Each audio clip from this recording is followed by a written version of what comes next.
Oops. Oh, that worked. He was dead no matter what he did. Mm. Looked over the edge, there was a gun pointing up at him. There was a bomb already behind him. Hey everybody, welcome back to the Stoneface Reactions. I'm Theta, this is Lessons, and we are back with another episode of Legend of the Galactic Heroes. We come back as we normally do with notes, a board, and some comments. So let's go ahead and hit up that board real quick. Where as always, there's the board's changelog, where I've added Franz von Mariendorf, Hans Eduard Bergengrun, Volker Axel von Bolu, Maximilian von Kastrop, Eugen Kastrop, Thoma von Stockenhausen, Hans Dietrich von Siecht, Simon, Hazuki, Edwin Fischer. Yeah. I connected Eugen and Max with a blue line, then marked them as dead. I connected Max to Kirchase with a red line. I connected Franz to Max with a white line and Eugen to a white line. Instead of adding a bunch of lines connecting members of Reinhardt's Inner Circle or Yang's 13th Fleet, I made them a status box, but also made a sideboard to keep track of them independently as well. So Reinhardt's Admiralitat, August Samuel Wallen, Cornelius Lutz, Carl Gustav Kempf, Fritz Joseph Bittenfield, Ernest Mecklinger, Wolfgang Mettermeyer, and Oscar von Rutenhall, and then Yang's 13th Fleet, Edwin Fischer, Dusty Attenborough, Frederica Greenhill, Murai, Fedor Petrovich, as you asked last time if the big guy was going to show up, Casper Lintz, and Walter von Schundkampf. Yeah, I was going to comment that both Fyodor and Murai were the two characters that we're wondering if they were going to come over from the other series. I forgot the name of it. From Labyrinth over to here. I believe that Murai was the investigator that nearly that told them not to lie to him or ask him why they lied to him. Fyodor was a big guy that, was Yang's bodyguard, basically. All right, well, I've also connected Bulow and Berg to Kirchase with a green line, connected Hildegard to Franz with a blue line. That should probably, yeah, that's right. Anyway, connected Thelma and Hans together with a white line, and I connected Oberstein to Thelma and Hans with a green line. Sounds good to me. I agree with all of those changes. Especially the sideboard makes it easier to read. Well, you don't want to delve into the 162 characters? Not all at once, no. Well, how else would you know how big the world is if you didn't see all the characters all at once? Everywhere and all at once. On to notes. Episode 5, the Kastrov Uprising. Kastrov. I meant Kastrov. They spell it a weird way on this one, but I think the general consensus is it's Castrop. It speaks of the stability of the empire that they need subjugation fleets to keep their nobility in line. It does. I see it as a positive. I know you're taking it as a negative. Yeah. Yeah. We're prepared for rebellion so much so that we have an organized thing to deal with it. It's a well-known thing. In fact, the rebellion people knew about it. As it was coming, it's so well-known. Yeah, but I take it as negative because there shouldn't be any rebellions to begin with. It's a fucking half the galaxy, Lessons. It's fucking half of the galaxy. Of course there's people going to be upset. Even the Jedi-run Republic had uprisings. Like, you have literal people in touch with the goodness of the life force can't get people to agree with. I don't think that your dictatorship is going to be any better. To destroy the Republic. Yeah, and end up with a civil war to destroy the Republic. So, yeah, how stable was that? Again, though, literally the people who are not fucking because they're so in touch with the goodness of life could not lead the Republic in the right direction. So, you think the dictatorship is going to do much better job? I'm just saying that when you can't, perfection is the enemy of good, is all I'm saying. Yeah, but this isn't good. This is not even good. Also, you shouldn't have I don't know why you're on the side of the rebellion. Literally, no, really. I mean, obviously you're on the side of the rebellion, but not this one. This is literally, rebellion. Dude was embezzling and got caught. It's like, what do you want from this? Yeah, but the fact that it's like, oh, we're not going to send someone. No, we have subjugation fleets that we even have a term for. It's like, God damn it, But deploy the yeah, but also it subjugation goes to fleet, I show you guess. what the expectation is from any uprising. Legitimately, this is a fleet size smaller than the insignificant fleet size that was attacking Iserlohn that one time. Like, they can't even treat that as a fleet, what Reinhardt was attacking them with that one time. So it's like, yeah, what are you going to do? We'll send 3,000 ships. That feels like enough. Yeah. I'm just saying, since it's an empire half the size of the galaxy, I think you can guess that somewhere someone is going to be unhappy. True. But to the point where you need subjugation fleets, Yeah, I mean, that's a thing.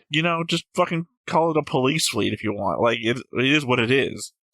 What happens when an entire planet riots? Send in the subjugation fleet. Well, I'll say my piece. It's your turn.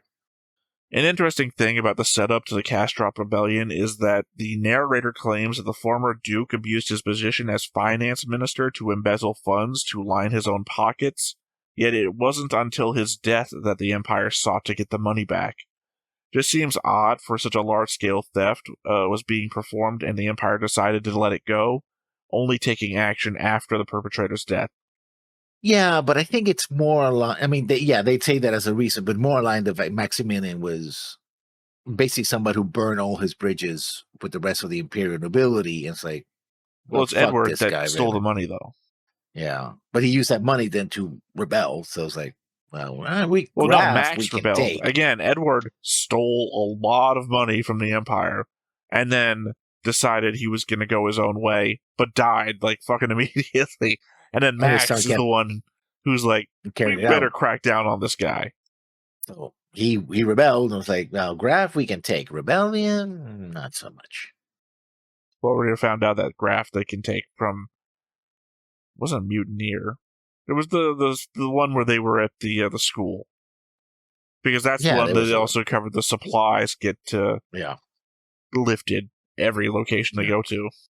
It's like, yeah, that happens all the time. Don't even bother dealing with it. It's like, yeah, but that's inefficient. Yeah, well, it's just part of life in the empire. God, And what sadly, was I the would name also of say that the Rodney Dangerfield Back to School? You ever seen that scene yeah, where he's talking to the business for? Well, first you got to pay the Teamsters. I don't know if you've ever dealt with those guys before. And then you yeah. know. So yeah, it's like the real costs versus the ideal costs of doing stuff here in the Empire. And I would like to say that the Free Alliance is better, but no, it isn't. Not in this case. I always go back to the guy who defected and then got like the cushiest job in the Alliance and was like, this place still actually kind of fucking sucks. My second note. It doesn't bode well for the Alliance if this system gets neutralized here.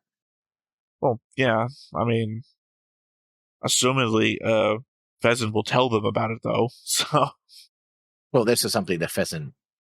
This is something I didn't know about it, but actually Pheasant was like, oh, who? The leader of Pheasant was like, who do you think told us the vulnerability of this? Which is kind I'm of sorry, dumb. you went quiet there. Who's told them what? Sorry. That Pheasant, the leader of Pheasant, is talking to his second, and it's like, because like, oh, we should tell the Alliance about this vulnerability in the system, and he goes like, who the hell you think told us about it? And I'm like, oh God, the people on the Alliance are morons. Because this is a system that protects their home world.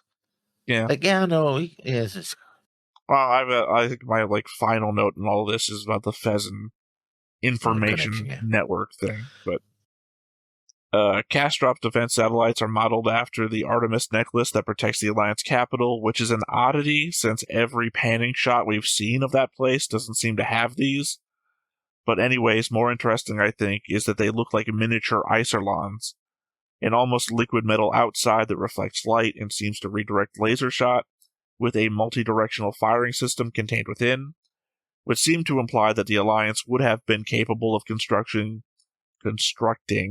a station nearly identical to Iserlohn back in the day, had they opted to.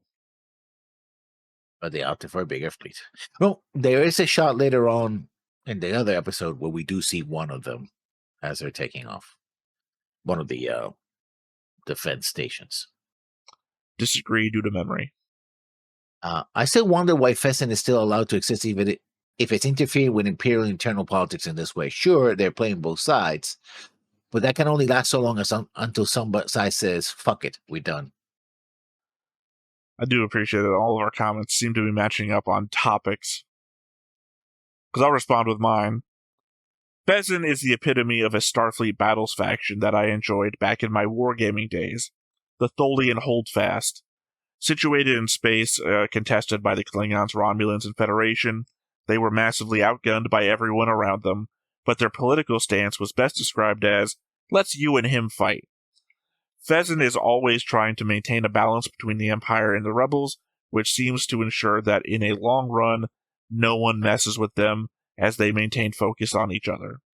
Which was the thing about the Tholians, was literally the Klingon Empire and the Romulan Empire borders merge, and then the Federation right around them. They're just a little tiny little dot in the middle of everything. And in their backstory, they don't have any facilities to make warships or anything like that. They're basically the remnants of an extragalactic thing that came out here. But they're basically the police of that group. They're not even the military. So their entire thing is, well, if we keep getting everyone around us to fight each other, they won't bother with us because we're nothing. So that seems to me it's exactly what Pheasant's doing. Yeah, but like I said, eventually one side goes like, wait a minute, this is not worth it. Just you don't want destroy that, though. those guys. It's legitimately having a direct border with your enemy versus having a neutral border with your enemy. Without Pheasant there, you have to then spread your fleets out even further, whereas we know from past experience that they're not guarding the Pheasant border as hard. As for the time that Reinhardt went through, I think Yang went through there once. Yeah. Next point. Smart move by Reinhardt to appoint. Well, I already said yes, so I'm going to move on here. Smart move by Reinhardt to appoint both capable leadership, but also those who owe their advancement to him personally. And once again, we're matching point for point. Reinhardt certainly set up his Admiralty members with up-and-comers. Last time we saw them, Wallen and Lutz were lieutenant commanders, Bittenfield and Kempf were captains, Mecklinger and Rudenthal and Mittermeier were commodores, now all vice admirals. In that roster, end up filling those spaces on the card, basically. This one is probably for you. And Rose, your brother's genius is the exploitation of everyone else's stupidity. A useful skill to be had for sure, but Theta remains unconvinced that he is in fact a genius. Wow, a note pointing me out. Also, not for nothing, obviously my next note does not match yours at this point. It'd be weird if I had a note just pointing out myself too. But I, Theta, do not think he's a genius. I mean, yeah, I don't disagree that having a superpower of pointing out other people's stupidity would not be bad, because obviously you'd have like the best chance of being hired in a consultancy job. I'm gonna come in here and tell you what you're doing wrong. I don't know what the right thing is. I can only point out what the wrong thing is. Yeah, but that doesn't show you that you are a genius. I said exploiting, not merely pointing out. Well, yeah, because if you're in a situation with a gun, exploiting is the word to use. I don't know. It's just the element that everyone else around him is an idiot, and that doesn't make him a genius.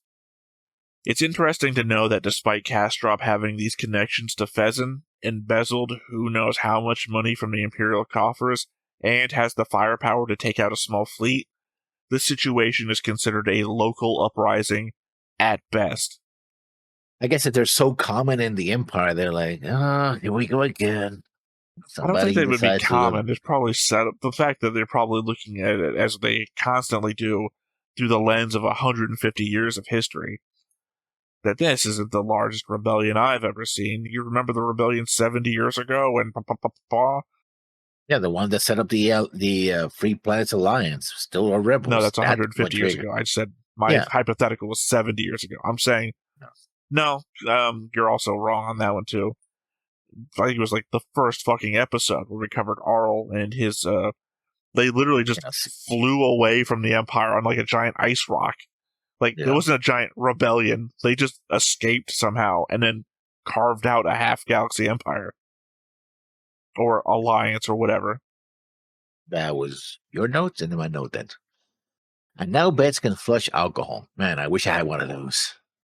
I'm confused on what you're referring. I mean, I know what you're referring to. I'm just, what do you want? A vent that can flush alcohol? I mean, that's what he says. The captain is like, he's drunk. And he's like, oh, I'll go to the auto bed and flush the alcohol. I'm like, Oh, I thought you okay, were that's talking cool. about the thing he threw his bottle into. No, that's just a garbage disposal. Well, you said vent. I thought you said vent. So even when I repeated it back to you, I said vent, and you didn't correct me when I said vent. No, I said, what's the word I used? Bed, I Flush, assume. not vent. Not vent, flush. Okay, you're using vent in a different way now, too. I'm referring No, to... flush. I'm using the word No, flush, no, not vent. listen, shut the fuck up. I'm using vent in the word as like a noun, as an object, not as an action. So I'm saying vent as an object I would put a thing into, like my air vent. Oh, Not no, I not wasn't referring vent about as that in at all. what you do to traitors. I'm going to vent the traitor. So, I mean, that's what I'm saying. You're using the word in a different terminology. When I'm saying vent, I Not mean even when he's using the walking down word. the hallway.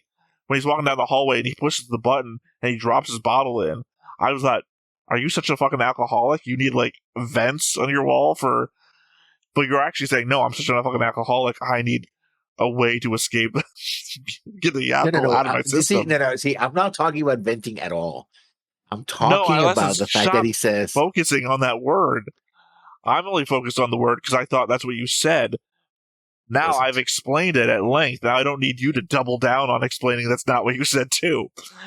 I'm saying fine. that I thought you said vent when you clearly meant bed, but you're indicating that you're in flush is not the word you wanted to go with there. You need the thing that he's using, which is the bed, which we The already auto had a bed, whole yeah. conversation in the episode, by the way. That is the first time we've heard about these things. And then we had a whole thing about the cryo things maybe being the reuse of those now. Hypno beds, now auto beds. Now that was my No, note. that was yours. It's mine now. Yeah, that's what I'm saying. Chase is far more forgiving than I expect. Just about every other officer in the show would be given Hans's actions. He's drunk, insubordinate on first contact. Then he wanders the halls drunk and carries his drink onto the bridge while subverting the command. Yeah. And Chase just lets him keep going. I guess the only purpose behind it is to show the difference in command between Kastrop and him. Kastrop belittles everyone around him, threatening them, and Chase just takes it as it comes, I guess. He's more lean back, more like results rather than being shouting. It's like, no, well, you don't believe me? Hey, it worked. How about now? It's like, oh shit, never mind. Sorry, sir. I was wrong. Except that Hans turns everything around before that even happens. Hans is like, well, I guess I better get my act together. I'm going to go to the bed that drains me of all of my alcohol content. Oh, yeah. Which I guess, to be fair, probably necessary in the Empire. Yeah. God, I fucking hate my life. Well, god damn it, it's Need a back to drink. duty. Better take time in the alcohol bed. The alcohol flushing bed. Well, the cepho particles paid off. One day they'll be standard use in future battles. Just spray the enemy and beg them to fire. Which is what happened in Gaiden. Yeah, but I imagine you could detect them. True. In which case, ramming speed? I mean, I don't know where you go from there. I mean, you would destroy the ship that is deploying the cepho particles before they deploy cepho particles? I guess drones. Yes. Or fighters. Or missiles. Yeah. Because you just have the missile explode before it hits the target, explode in the cepho particles, and that explosion would carry. Yeah, I think that's the best move. You said fighters, and I don't think you want to see your firecrafts to go kamikaze into the cepho particles. No, I was talking about deploying the cepho particles. You fire missiles or you use fighters or drones. You spread the particles because you want to spread them before. You don't want to spread them in your fleet. I believe the indication was the cepho particle generators, which is why they were on the engineering ships before, are fucking huge. Yeah. So I don't think you can put them on fighters. Yeah. Oh, that was you. My note. Yes. Without having seen Castro before, you can kind of sense the breakdown of college kid that stole his parents' credit card to bully at the end of the line. Everything seems like a party until you can't figure out the threat. Then he's whipping a dude, but before that, his tone totally changes to apologetic to everyone but the guy he's whipping. I mean, come on, guys, we're still having fun. I didn't hurt any of you. Then things get worse, and then he's slapping other people, and they genuinely seem confused because he's been a fake personality this whole time. Yeah. Well, my note is basically fits yours. Maximilian was his own worst enemy. I mean, he went against the Empire. You don't do and that. His own people, too. And his own people, too. Well, at the end. His own supporters. I guess I told you before, when we were watching the episode, the neue thesis is kind of completely different. One, he's not on the planet. He's on his own command ship. Like, they're fighting in space. And the element is that he's like, not even this guy. No, this guy is like, come on, guys, we're just having a party. And then it's like, what the fuck did you whip? Guys, calm down. I'm just this guy, not you. We're all cool. No, in the neue thesis, there's just a dude who's like his aide de camp or something. Bam! Beating the shit out of him constantly. So that when he pulls a gun, it's like, no, we're going to kill you, and they're going to let us go. It's like, oh, yeah, I see this guy's coming from. He's literally whipped. Like, yeah, this guy's been beaten down. So, no, they're like completely different. Also, as I said, neue thesis, they're not like toga partying the whole thing. I mean, literally the frat party, they were toga party. So yeah, I can't remember what they were themed. They were still themed. Like they carried that, but it wasn't like stupid. Like I want to say Austrian or something, but it was a theme that you could clearly see because the pans down from the planet because you see the finance ministers on their hands and knees being threatened to be killed. So the planet is themed, and then their outfits are themed, but it's like still a modern outfit. I mean, here even the women were like, knives. You know, like that the son of a bitch. Everybody hated him. Vezin really makes itself necessary to both sides' information networks, justifying its existence, I suppose. Any new event happening on either side of the galaxy just gets instantly known and talked about in front of us, with Vezin as the consistent cause of that information. It's never that we hear about or see Vezin spies or anything. It seems like they just get told this stuff. I guess being the side 6 of this universe means that you can travel in both territories without the need for subversion. I mean, if you're a mercantile investment, your trade ships are going back and forth, and people talk, and it's like, oh well, you know. And we don't know. We also don't know how embedded are Fezin's mercantile interest in the power structure of both the Alliance and the Empire. Well, you don't, anyways. Oh, okay. Well, the conversation has reminded me. That's the difficulty. I don't remember a goddamn thing until it comes up in conversation. And my last note for this episode, and a wild Hildegard appears. Didn't look that wild to me. She looked wilder when she was in the car. I'm talking about it. Never mind. The whole Pokemon meme. Is it really even a meme? It is. Is it? It's like, part of the game. Memes are tend to be funny. What's the joke in a wild appears? I think that's just dated now as like a new challenger appears when it comes to Brawl. It's like, what's the joke anymore, really? Like, it was funny back then because it's like, oh, it's this thing that's in the game. It's new. It's popular. Like, what's the thing now? Jokes still have to be funny. He said, laughing at nothing. Odd that Yang asked Suzerne for just a brilliant young officer and let them decide who that would be. You know, if Reinhard asked for something like that, they'd get saddled with dead weight in order to bring him down. Yet Yang gets an important admiral's daughter and Celatorian of the Academy. I mean, I think it shows how much he trusts his friend to help him out. When he says, "I'll give you whatever you need," right? He has a better support structure in many ways than you mean in Reinhard every way? Yeah, Reinhard basically has to fight tooth and nail against ostensibly the people he's working for and want him to succeed, but they don't want to. They don't care, right?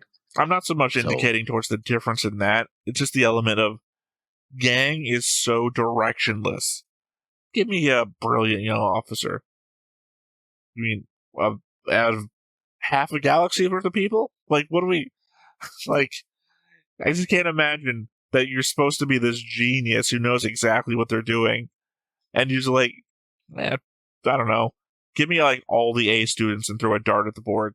Like, I think it's just use somebody. Not like, oh, I was doing my research, and I need someone with this specific set of skills who I've determined to be this person coming out of the academy this year. No, I need someone good. A good person? Do you have one of those? Yeah. Suzerne, who, by the way, I don't believe you work at the academy, so I don't know, like... Well, he is the personnel and logistic.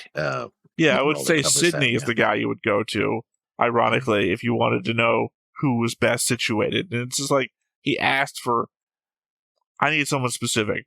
These 3 words. Brilliant, young, officer. Yeah. Well, just think about that. Not that. Think about the element of, we know Reinhard specifically got the people that he wanted to get. Yeah. Through time He's been tested from the very beginning. Yeah. Well, yeah.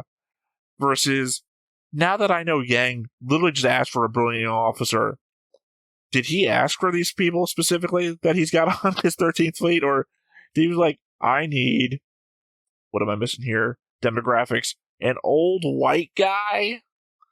And maybe a younger white guy? Like, what did he... Did he just ask for generally, and then he got like a bunch of people random? Talking about Yang, I don't know how Yang's speech got any applause, as announced in episode 6. I guess he was sincere enough for the rank and file. Like, I don't know what I'm doing. These people are lying to you. Let's go get them. And I almost made a note about it. That's the truest thing I ever heard since I was born. Yay! I almost made a note about it. Well, it might also be the element of expectation. Even Job was up there clapping before he went, like, side item. No, I was going to make a reference here, and it's the element that, all I do is make references in my notes and whatnot. It very much reminded me of near the end of the 2nd season, so that's a spoiler note here, of Apothecary Diaries. After, God damn it, it's been so long now, I'm forgetting names. After one specific person's whole role and everything has been revealed, and they turn out to be way more important, and then they're leading a group of people who are known for their honor, and basically the Royal Guard. And to do a thing, the plan that's been presented has subterfuge. We have to do this thing. We have to attack them from hiding, essentially, in order to make sure that we can go in through the front with the least amount of deaths possible. And it's like, the Royal Guard acting with subterfuge? This whole thing, like, they're supposed to be the main fighting force that is known for attacking head-on, best honor, best, combat ability, whatever. So he gives, like, a whole speech about, if you think that this plan isn't good, then I guess make yourself known or whatever. But I'm doing this to make sure that we all come out of it alive. And to get aside comments from the characters like, who wouldn't like a speech like that? I was like the kind of, like, I think the honor thing is something we all got saddled with. It's not like like we like to live, Well, it's just the element that would be a bonus that I would appreciate very much at the end of the year. Well, that's what I'm saying. It's just the element that comes different. Well, ironically, because that's set in ancient China too, so it's like you get social normatives on. It's just the element that his speech is essentially, I like good tea. Got to be alive to drink good tea. Hope we all come out of this alive. And the speech over there is literally, I know this goes against our normal thing about facing death head on and everything like that, but we've got to do this terrible thing in order to make sure we all come out of this alive. Who wouldn't like a speech like that?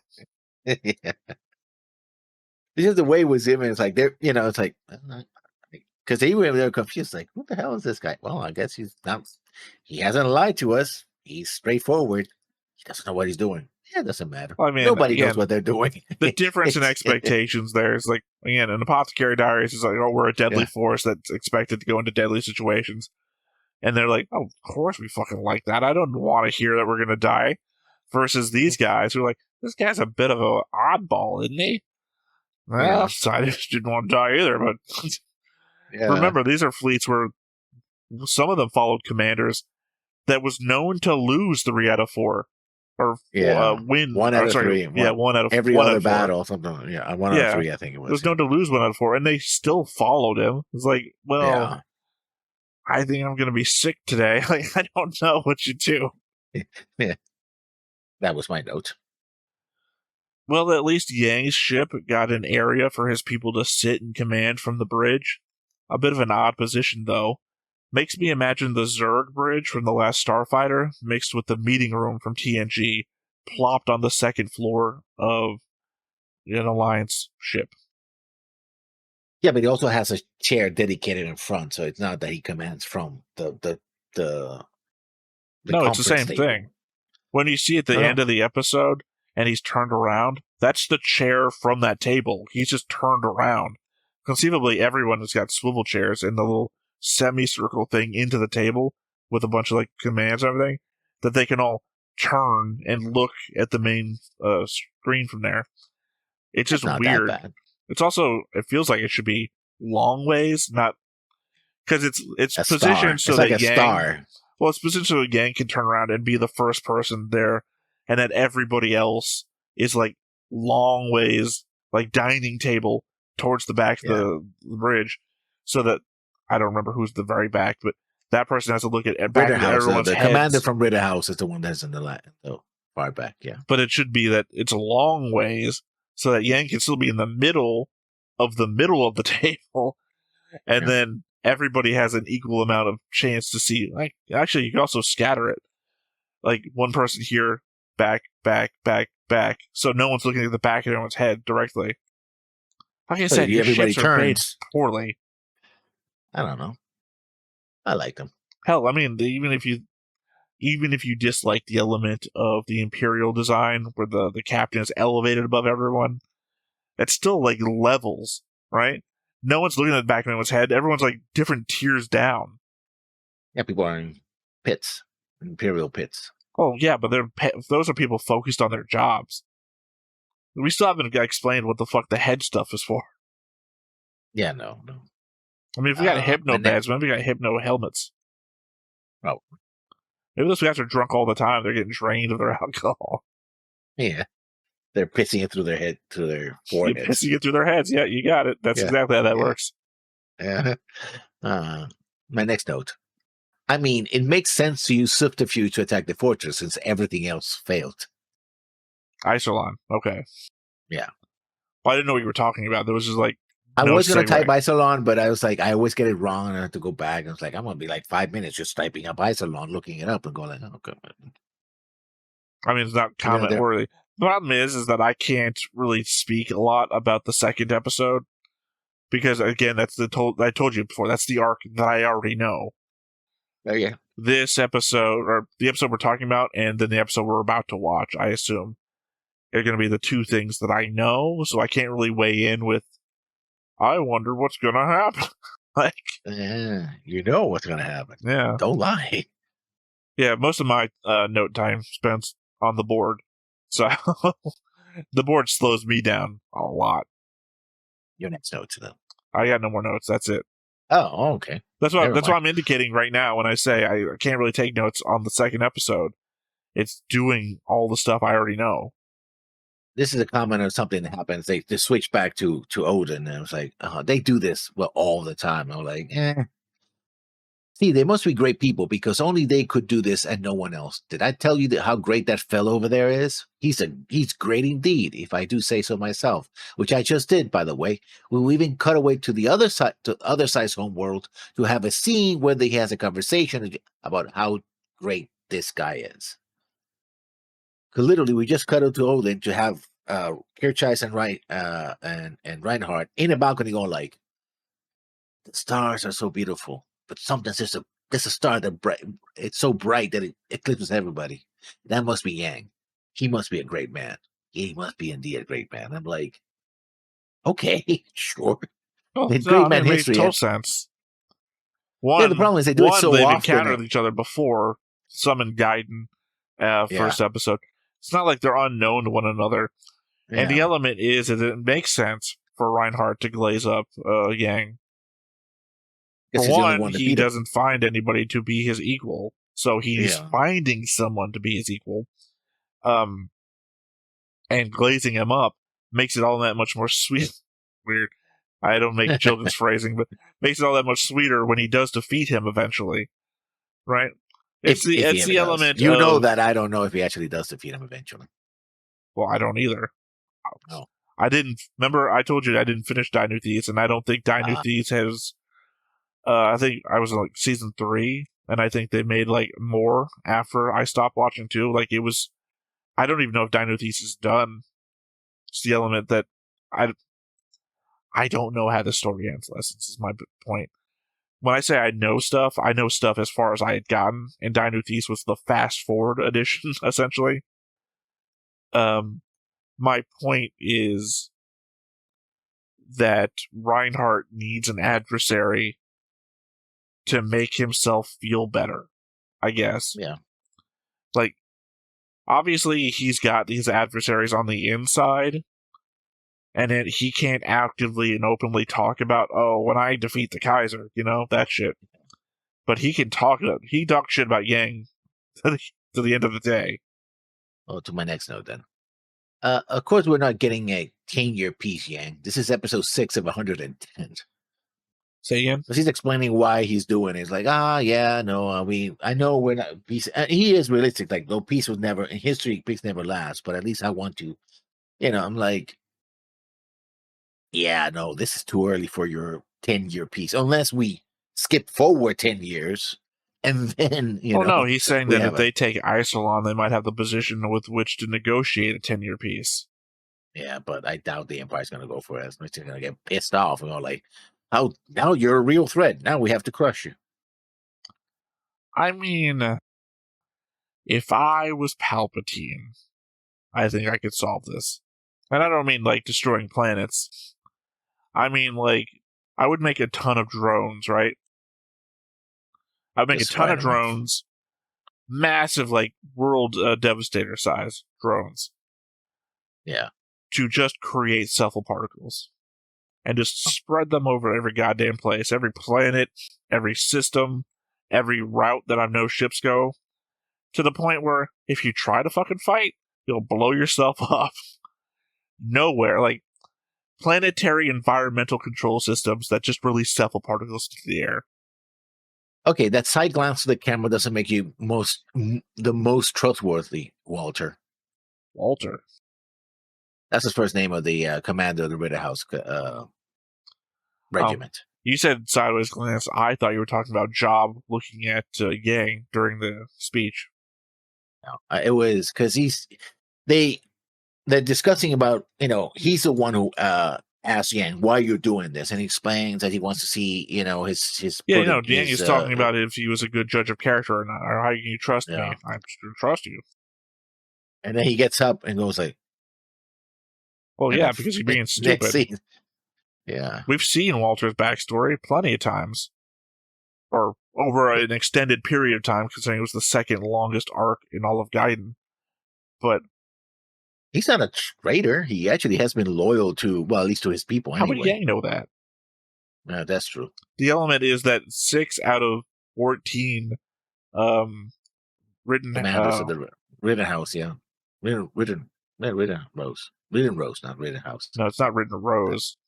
Rose Ritter. The Rosenritter. Rose Ritter. The Rosen, 6 out of 14 of the Rosenritter commanders have turned traitor or re-traitor. There's an element in there that I was going to take a note about, but I felt like I would only look stupid for saying it, but hell, why not? So I'll look stupid again anyway. They say the Rosenritter are typically led by the children of defectors. And it seemed to me that was implied in Gaiden that a bunch of these people were directly defectors. So the element of of this guy being the son of a guy who defected rather than a guy who defected himself. Because, I mean, that would make you a traitor if you were just the son of a guy who defected and defected yourself, because then you would be directly defecting, you wouldn't be going back. You'd be going there for the first time. I guess they're setting up Frederica Greenhill as Yang's new love interest. No. I don't know that for sure. I'm saying no from the math that we did last episode. Yeah, about the age difference. I'm not agreeing with it. I'm agreeing with what they're doing. It seems like that's what they're I have aiming for. indicated to you before that I have in the past been in a relationship with a 40-year-old woman when I was 19. I am not the first person to say, no, whatever, man, whatever floats your boat. If you're an adult and they're an adult, do whatever you want. But her dad sent her here. So Yeah. I don't know. And she's kind of been influenced since before she was an adult. Someone might call this grooming, because she was at El Facile, an impressionable young girl who latched onto you at an early age, and then you want to guide that a different. I don't know. Also, Jessica. Yeah, but it seems Jessica just fucked off to parts unknown, right? You understand that. You understand that Yang is going to be on a ship for a long time, right? Yeah. Yeah, with her as being a second in command. I think you could say that Yang is the one that fucked off. Jessica has always been in this one spot. No, but she literally in the episode she takes a flight somewhere else. I don't know if it's off world or somewhere else on the planet, but Yeah, and then Yang was there and he knew where she was going. Yeah. Not really fucking off. Yang, on the other hand, joins a fleet and goes God knows where from Jessica's point of view. He's the one who's also constantly fucking off. And worse yet, I think the idea is that you would think Jessica would be alive where the fuck she's going. Yang is going into combat. The expectation isn't always there that he's coming back alive. My next note, second to last. Oberstein seen being the Cassandra of the situation. Right. We're going to sort our ships. You think that's a good idea? We're going to do it. Okay.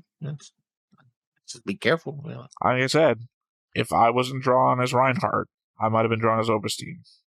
And my last note.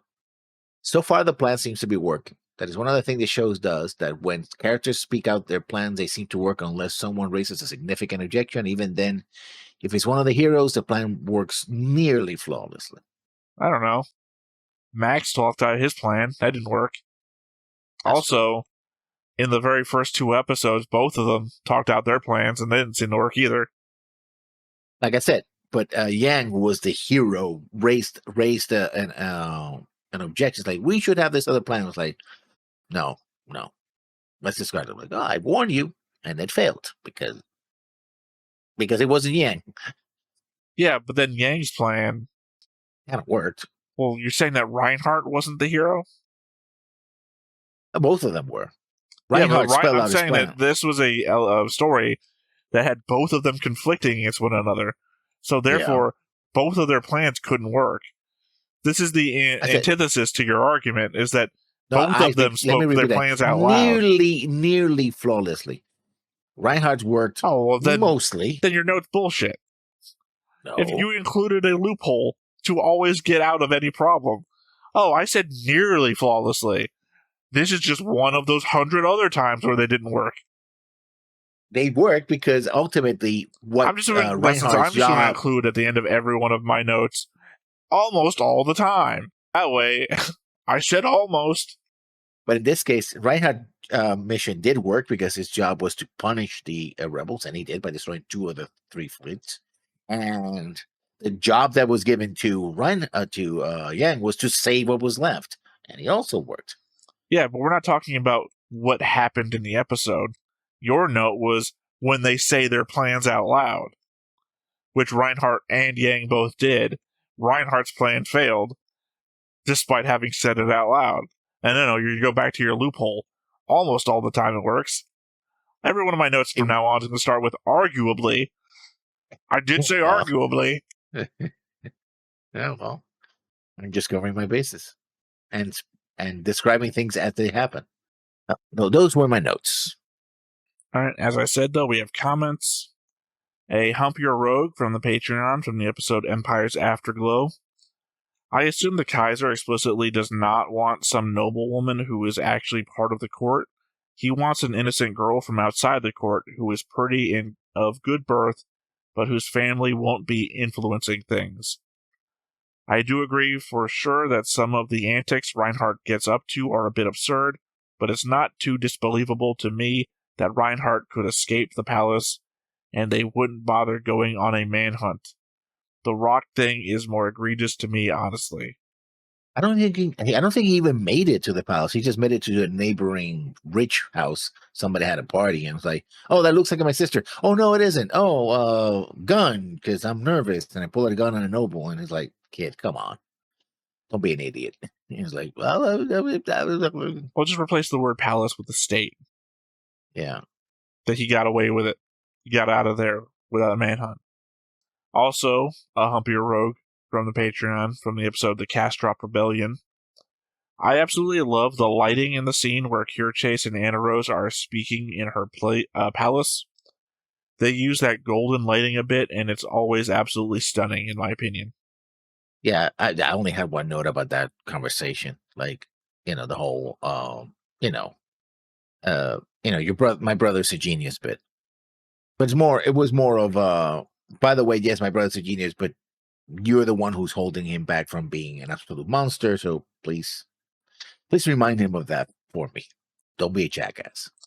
Well, it's more so that he'll stop being my brother the moment he stops listening to you. Yeah. Which is, not true. He'll be more of my brother the moment he stops listening to you. Well, because who he is who he is. Who he is with Reinhardt is somebody else. So, the murderer who's just attacking children is who Reinhardt really is. Any more comments? That is it. So, with all that said, I guess there's nothing left to do but to hop on in and see what we get. But before we get started, make sure that you hit the like button, hit that subscribe button, comment down below to feed that algorithm. On top of all that, if you want to watch more shows like this, unfiltered, uncensored, and uncut, as well as some early access stuff, you can check it out over on the Patreon. It's just $5 a month, but hey, no pressure. There's zero pressure in order to do that. It's just a little bit of extra support, and it would be greatly appreciated.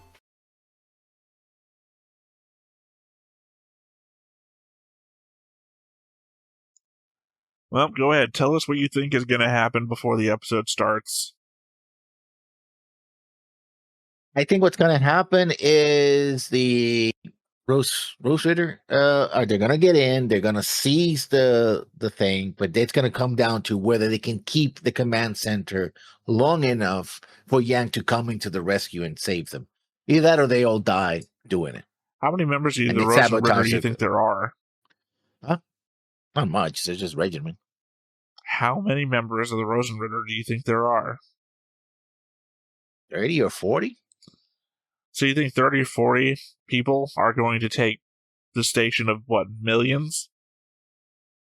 I think they're not going to take the entire station. They're going to take the command center so that they can use the Thor hammer. And they can attack the station with the rest of the troops. Well, remember, they have a fleet out there already, which also vastly outnumbers them. Well, I don't know how they're going to neutralize that, but I'm sure they have a plan for it. That was the element of having two different commanders. One controls the defense fleet, and the other one controls the station itself. Or the Rosenritter take over the command center and turns the Thor hammer on the Imperial fleet. But again, just the command center. You figure there's probably, of those million people, someone to shut down the...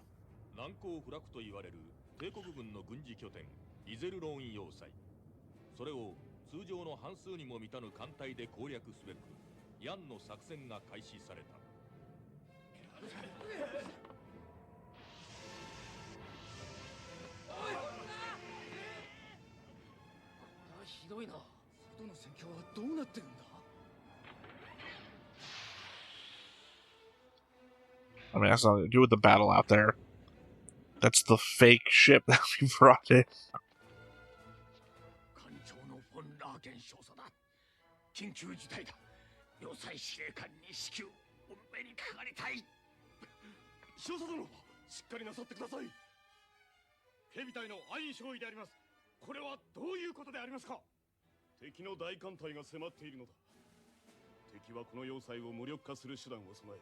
But how's it any different from the last 6 times? 何ですと詳しいことは少佐殿しか知らされていないがことは極秘事項だ司令官閣下に直接申し上げないと少佐殿私はもうダメだ Never doubt the power of blood packets. 少佐 Yeah. 何をしている早く取り次がんかはっ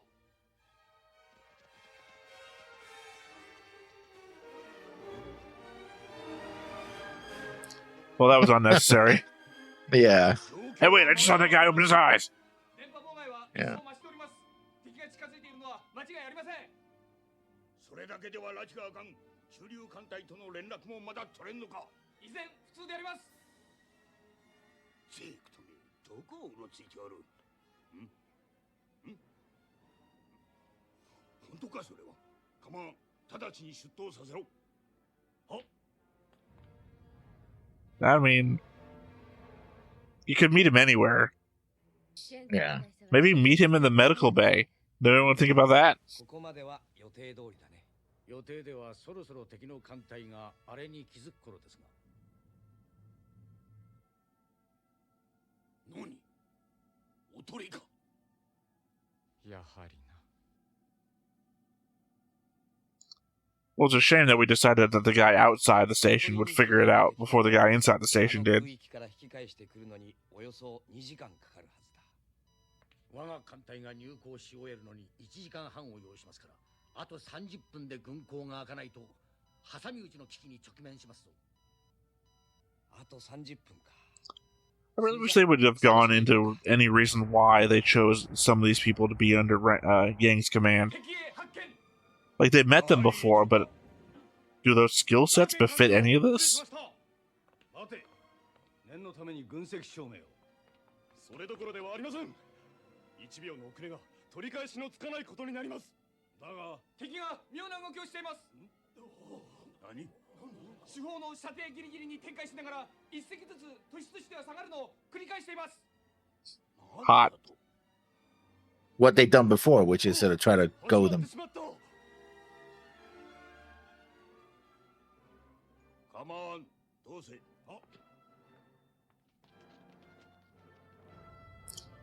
Again, in Dinuthis, this was a whole security checkpoint that they had to go through before they just wandered into the room.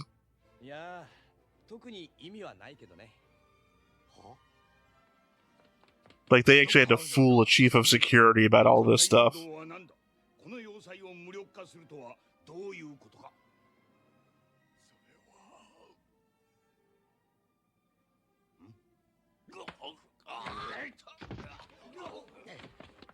それはこういうことです司令官閣下動くな動けば司令官の命はない貴様反乱軍の一味かオーゼンリッターのシェーンコップ大佐だお見知りおき願いたいがあいにく両手が塞がっているので Disappointing. としてのご挨拶は致しかねる軽口を叩き折って人質を取ったつもりだろうがそうはいかんぞ司令官閣下は死よりも不名誉を恐れる方だ貴様の命を Well, about that. 司令官閣下は過大評価されるのは迷惑そうだぜ何やめろ閣下降伏するお前たちの Everyone wipe this man's last words from their minds. He went down with honor. Shoot him. Ah, you fools. よし縛り上げろ Yeah, I gotta say, Dinuthis did this so much better. Yeah. Whole security in hindsight, you checkpoint, can then always it's remake it to scanned make it and better. everything. The scanning thing was a subversion. 何をする 緊急警報コンピューターロックがかけられましたただいまよりイゼルローン要塞は全機能 The commander being a coward actually was the same thing. But you know what they did? They brought a suitcase with cephal particles in it into the room so that they couldn't get into a shootout. And then everyone was worried about blowing themselves up in a shootout. It was so much better.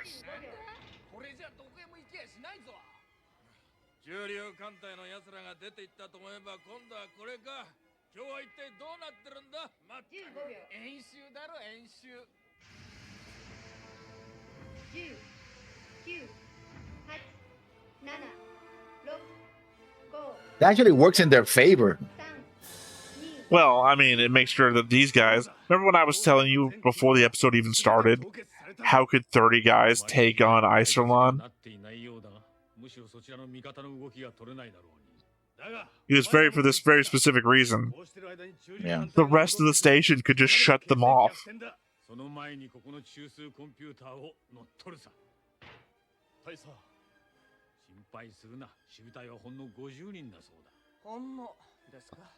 Also, only 50 men where? The computer core. 遅すぎませんか。ここまで近づいても攻撃がないということは全くの失敗とも思えない。もう少し待ってみよう。しかし敵の中流艦隊は待ってはくれませんぞ。とりあえず要塞からの攻撃がないならやりようはあるんじゃないかな。それすら保証の限りではありません。万が一シェーンコップ大佐が裏切ったり失敗したりしていれば我々の方が罠に落ちるかもしれません。 Again, why are you here? You're like an investigative officer for the military. だから最後まで信じてみることにするさ。やはり必要になったな。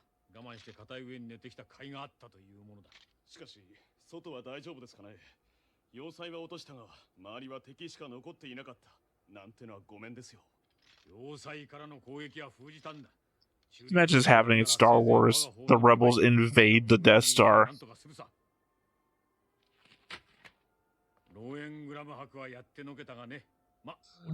I could have stopped doing the voice at any time. Yeah.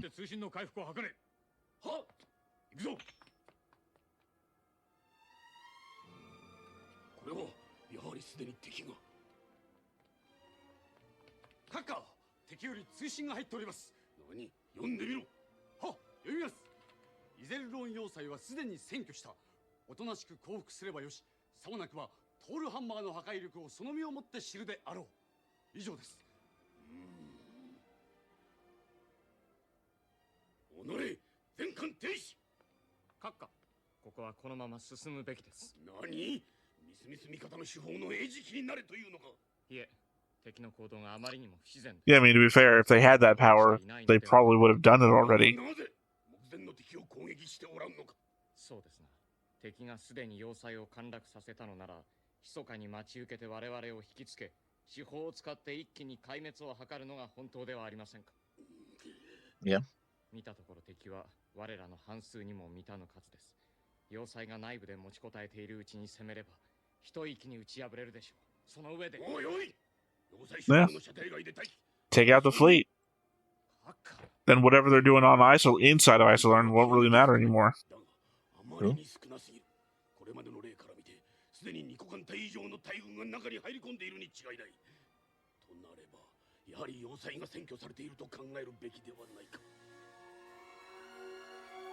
I mean, you're always guided by the last battle you fought, right? So.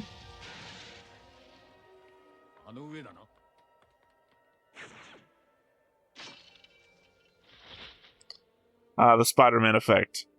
Don't show where the cord comes from or where it's going.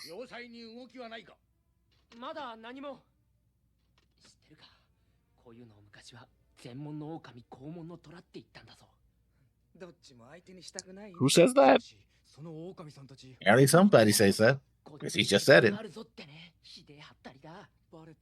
guess the Alliance is filled with zoos, or planets with tigers and wolves both exist in.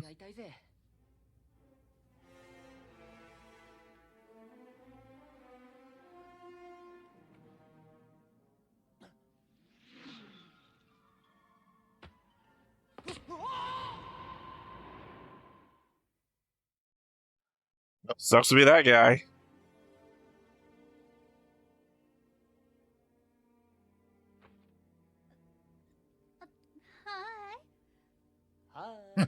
Okay. Okay.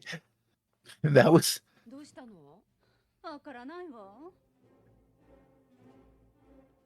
Yeah, that dude should have snapped his back. No surviving that.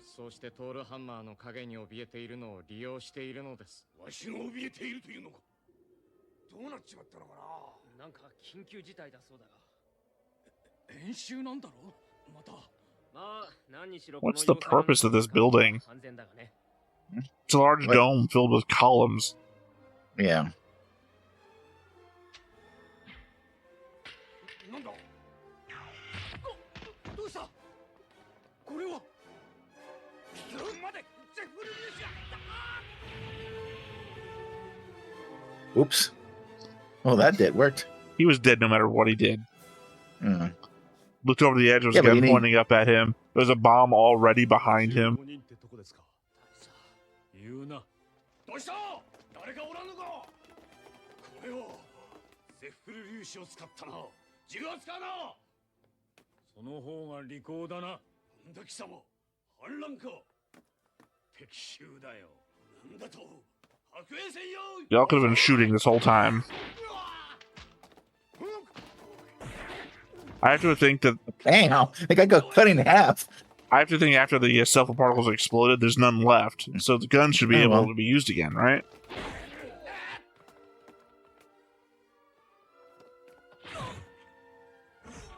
Wow, that was a badass move. Was it? That was basically Nicole from Gundam Seed. He ran into the.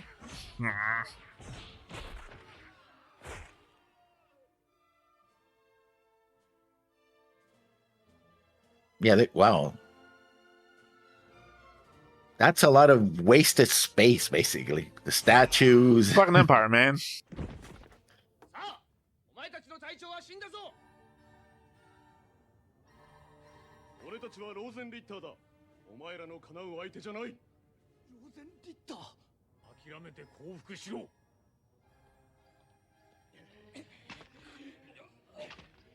Oh, reputation precedes them. 見えました杭が浮きました有効指示ですやったぞ I thought they were giving a Merry Christmas message. Red and green. まだまだだよ有効表示が出ています何敵艦数隻が入港していきます今頃なんだ Maybe you shouldn't have just been fucking sitting out here all this long time.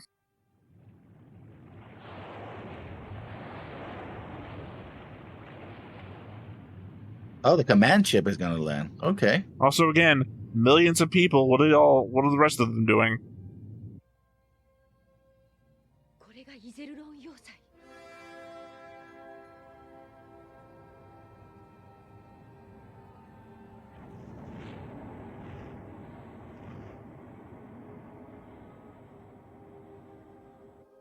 Yes, they surrendered.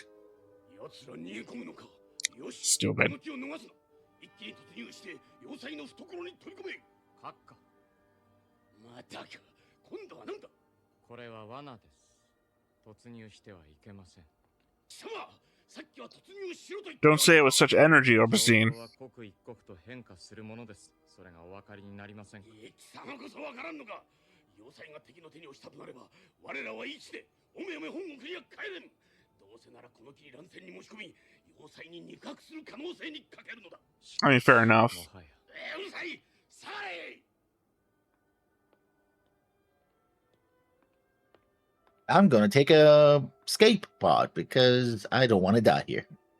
I mean, to be fair, just means he'd probably die somewhere else. 閣下敵艦隊も突入を始めました Well, I mean, the only thing he's saying is we can't go back to the capital alive if we lose Iserlohn. 手法を使いましょうこのままではまだ外にいる味方に損害が出ますあまり使いたくはなかったが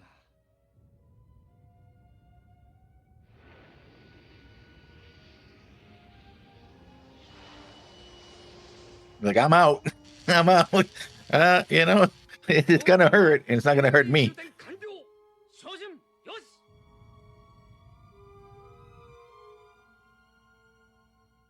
撃て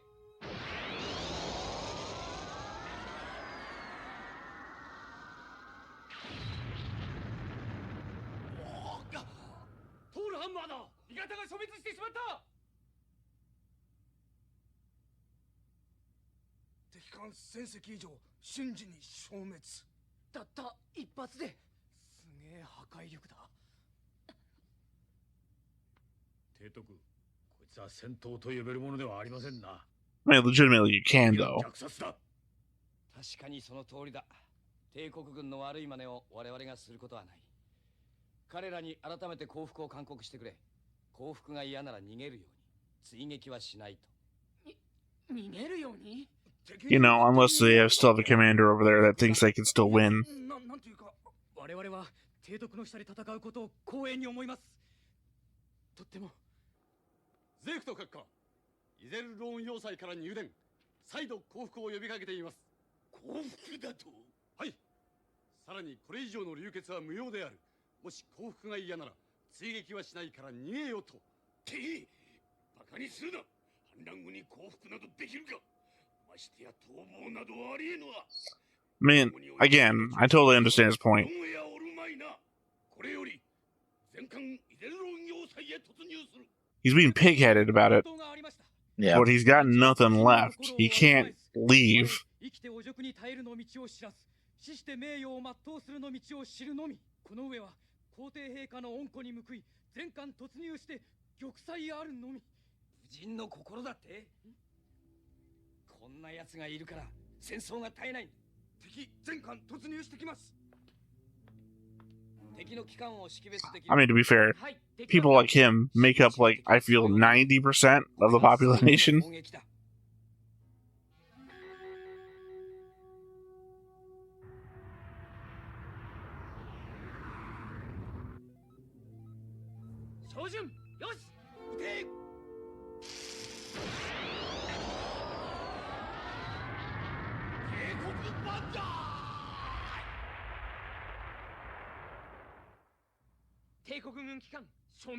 There should be an army of people on their way to the bridge right now.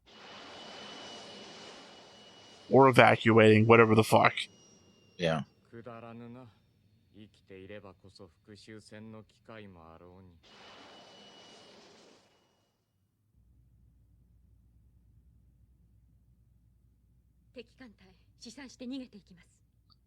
Saying there should be millions of people in Iserlohn, all making their way to storm that bridge right now. So it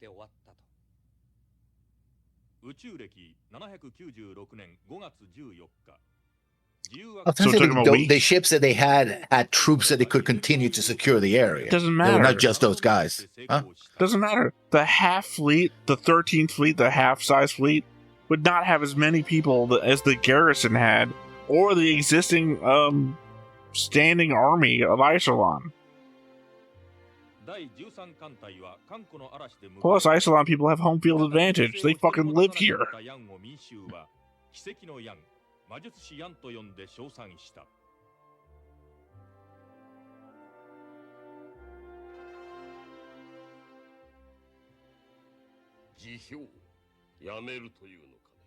Gonna try to.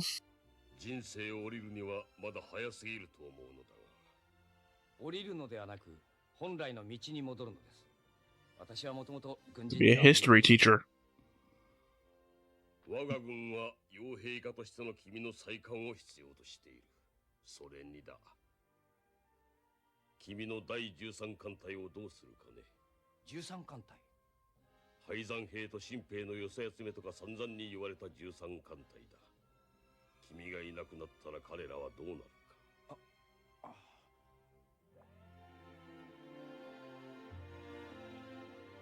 After wait, they took on his Iserlohn and people still criticizing the 13th fleet. Fuck those no people. Well, because remember, this is essentially Yang's Reinhard arc. Mm-hmm. どうでした？一人元帥の反応は。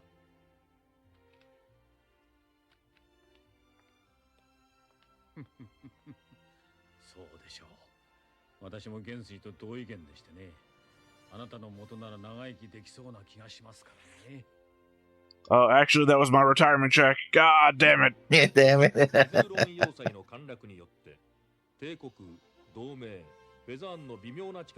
Well, not so much Pheasant.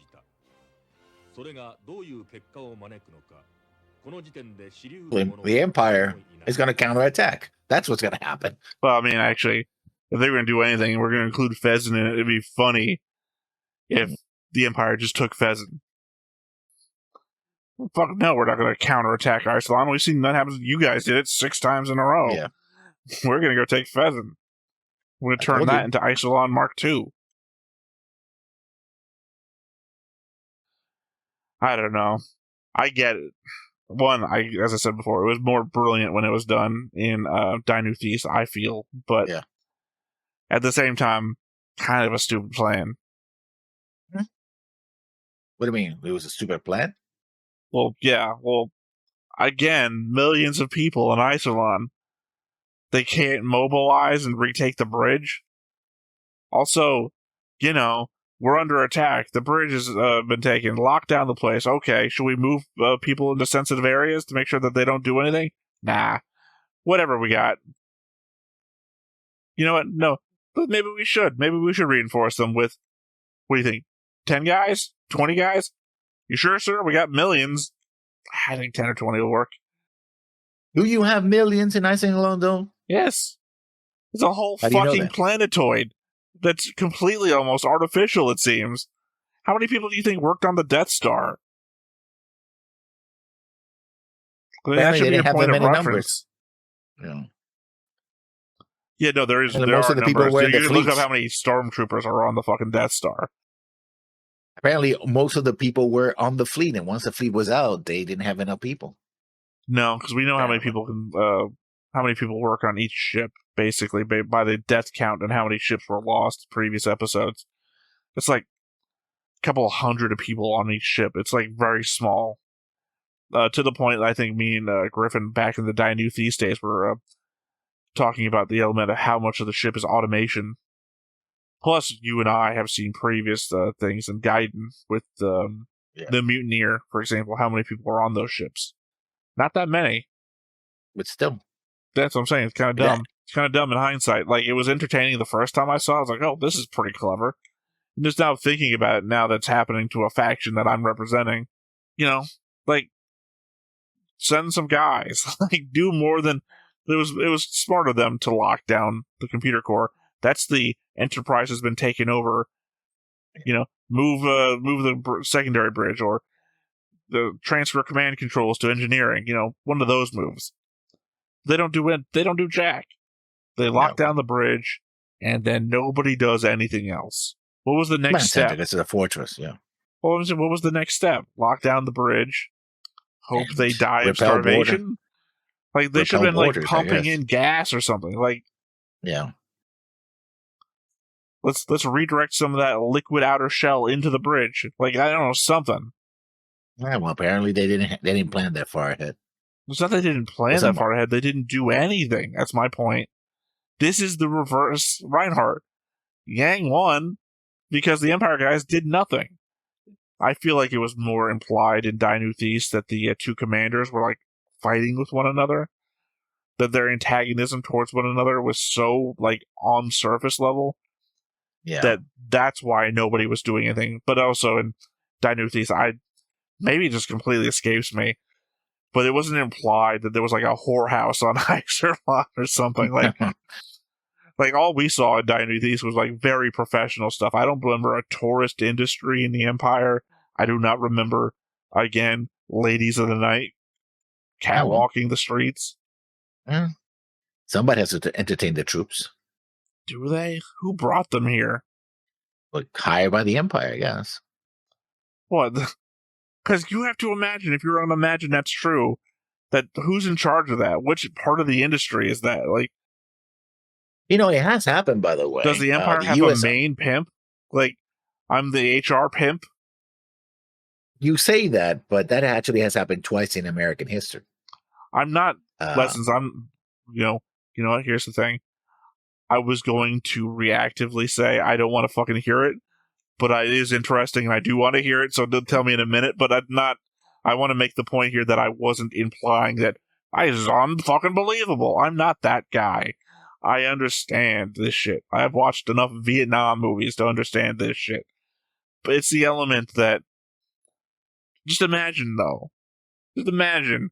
Because this is a 150-year operation. Well, Iserlohn's only been around for, 60, 70 years, but that there is a probably Grimmelshausen-looking fucking old man in charge of, I guess, the same operation that got the Kaiser Anaros, looking for hot women on the street, buying them out and bringing them to Iserlohn for the purposes of sex work. Yeah. And opening bars and all that civilian structure. These people don't give up their fucking positions. So it's, again, going to be a 70, 80-year-old man. I've been pimping since the old days. Yeah, baby. I've been pimping since I was a kid, baby. You see an Anna Rose? I'm that smooth motherfucker that got that shit up there on the Kaiser's lap. Like, what the fuck are we doing? Because you have to consider that these things that I've mentioned in other shows, I think, Gundam, scenes that must have existed, right? Yeah. Yeah, sure. The Imperial Pimp. The Imperial Pimp hand. Has to be. If we've got these people on every... This makes the recontextualizing other scenes. The first time that we saw Reinhardt and gang defending women on that ice planet. Yeah. How do we know that those guys didn't expect these to be Imperial pimps? I mean, Imperial ladies of the night. What do we want to call them? Well, they do say that they were employees of the chemical plant, so, you know. Who's to say? Technically, I'm assuming all these ladies on Iserlohn are employees of the Empire. They're technically going to be civilians. They're not going to be military. Almost. God, I wish that guy had fallen down there and then these two ladies just pulled guns out of nowhere and they are military trained. Not a single person on Iceland is not military trained. Even the ladies of the night. Well, it's always space, so there's always nights. So, yeah. That's the tagline. That's the tagline of the Ladies of the Night Corps. Yeah.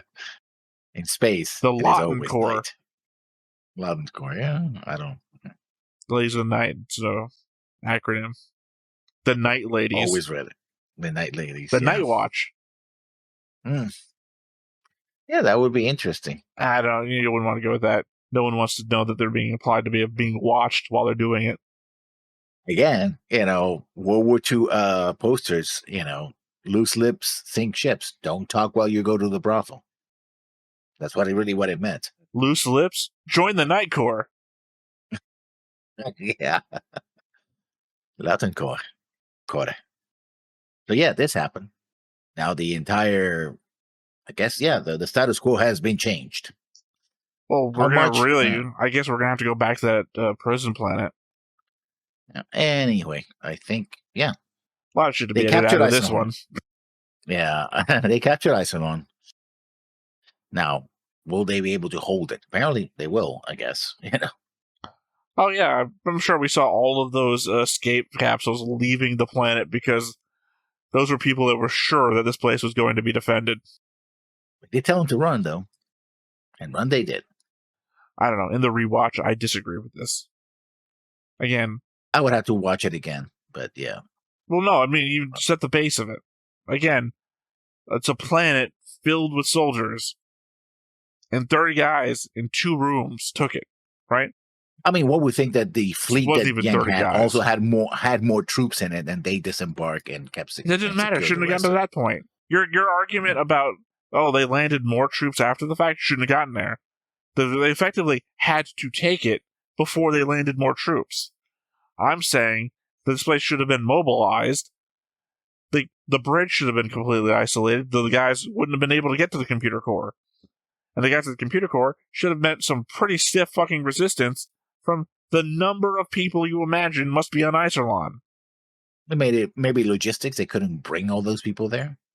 There were not enough, transports and stuff like that. The number of people that they brought from the bridge to the computer core didn't seem to have a problem getting there. They got there pretty fast.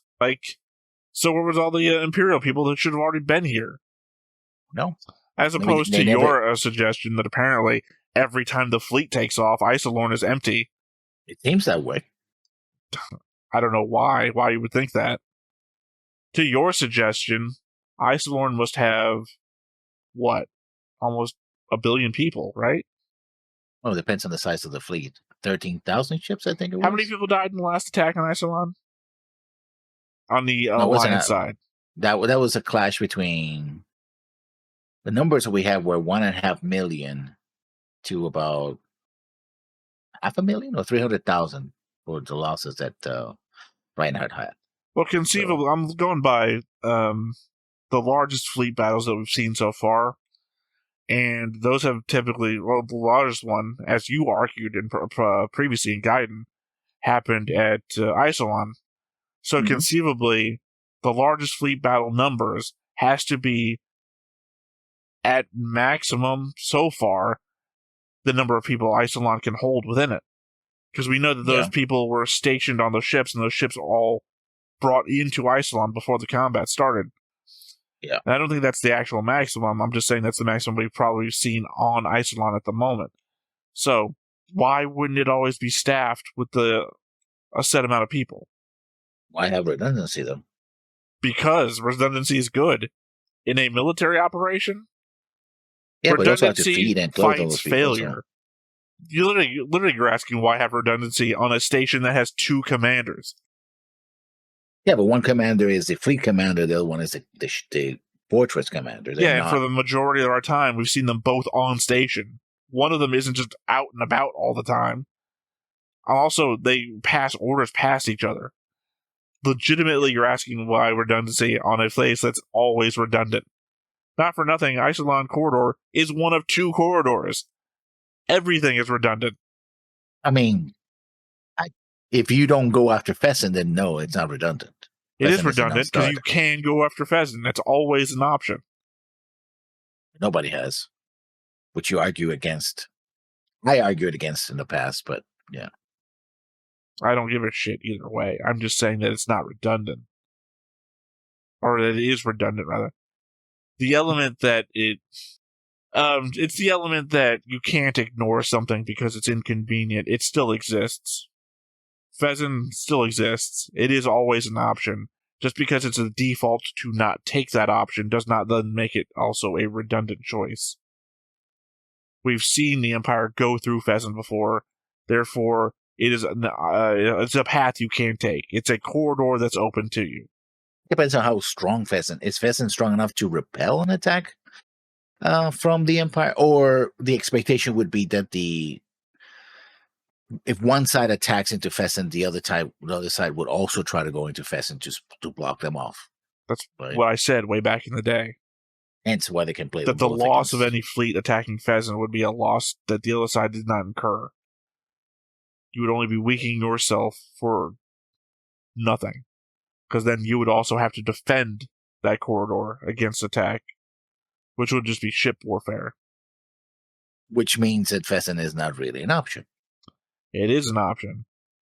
One, just because you and I might not be smart enough or invested, let's say, enough to come up with a plan right now about how to make this work doesn't mean that you could not make a plan that could work. And that's what Yang and Reinhard are all about, making plans to make things work. Yeah, and most of the time when they tell us that, it works. Most of the time. But not all the time. Yes, because I throw loopholes in the statements. I mean, I'm being accurate, so... Yeah. Based on the best way to be accurate is to be vague, apparently. No, because they applied to the facts before us. That's exactly what has happened. No, it's not accuracy to include a statement in your statements that will always make them close enough to true. Except it actually has happened that way. Look, I literally described earlier. I am right most of the time. Mm-hmm. Now, so long as I'm right at least 51% of the time, that statement is true. Is it a satisfactory statement to make? Hell no. Depends on the situation. If you made that statement, we'd still be arguing about it. I think if it fits the situation at hand, then it should be satisfactory. In other words, if it accurately describes what's going on, then yes. It doesn't accurately describe it because you're adding an element in to make sure that it fits. That it did, because that's what happened to Reinhard. An accurate statement, lessons, I guess this is the end on this for me. An accurate statement, in my opinion, was something else you can throw in there to make something accurate. Not accurate, as close to that as you want to be. An accurate statement would not have, in my opinion, or most of the time, or something like that. It would be accurate on its own without needing a vagary thrown in at the end. Qualifier, yes. No, a qualifier is fine. It just doesn't it can't be something like that. A qualifier, every time that the Empire has fought a battle here, they've won. That is a qualifier, and it's also an absolute, right? It's the element of not being an absolute, a fact. Let's say it was until now. Well, no. I was saying as an example, like Sith always deal in absolutes, that sort of thing. Yeah, because I didn't mean here. I was actually oddly, I was thinking about Tiamat when I was saying that in my head. But just the element that an absolute statement does not have, or can have a qualifier, but it doesn't have a vagary in it. Yeah, that would be a contradiction in terms. Well, no, I mean, the element of a qualifier is just a leading sentence that gets you to your point. Again, although you can also be absolutely wrong. Yeah, well, that's the point. Is a statement should be arguable because there's a chance it's wrong. That's the point of the debate part of going back and forth over a note. I assume that's in my head the whole point, or should be the point. It never is the element of I'm so interested in this, let's get into a breakdown. It's more so a difference of opinion between us. Because even when we both enjoy a thing, somehow it ends in an argument. Yes. Well, it's like, well, I like this thing. I like this thing too. And yeah, it really reminds me of this. No, that's not how that went. That's how that always goes. Yeah. So leaving all that aside, good episode. You were not satisfied because it was too easy for them. I'm not satisfied because Dainu Thieves did it better, and I've seen Dainu Thieves. If I had not seen Dainu Thieves, I would not have a point of comparison. And my argument would only have wound up what happened to everybody else on the station. Fortress. Yeah. Both, really. It's both. Sorry. Space station. No, it's the element of words have definitions, so the fact that they're two different words should mean that there's a difference between the two, and there should be an optimal word to be used here. Well, it's one of those things that says a space station that is a fortress. Not all space stations are fortresses. No. It might not be a space station because it might be built around a planet or something. We don't know what the internal core of Iserlohn is. And in which case, you would be saying, like, are we calling it a station because it's stationary?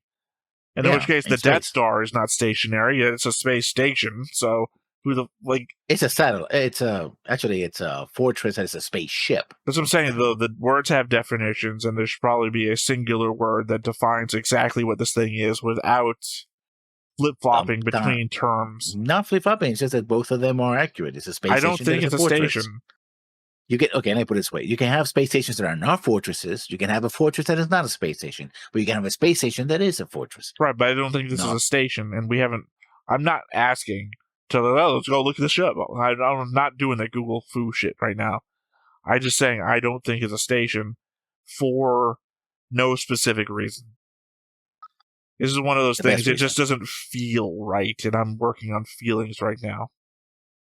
You can say it's a space fortress.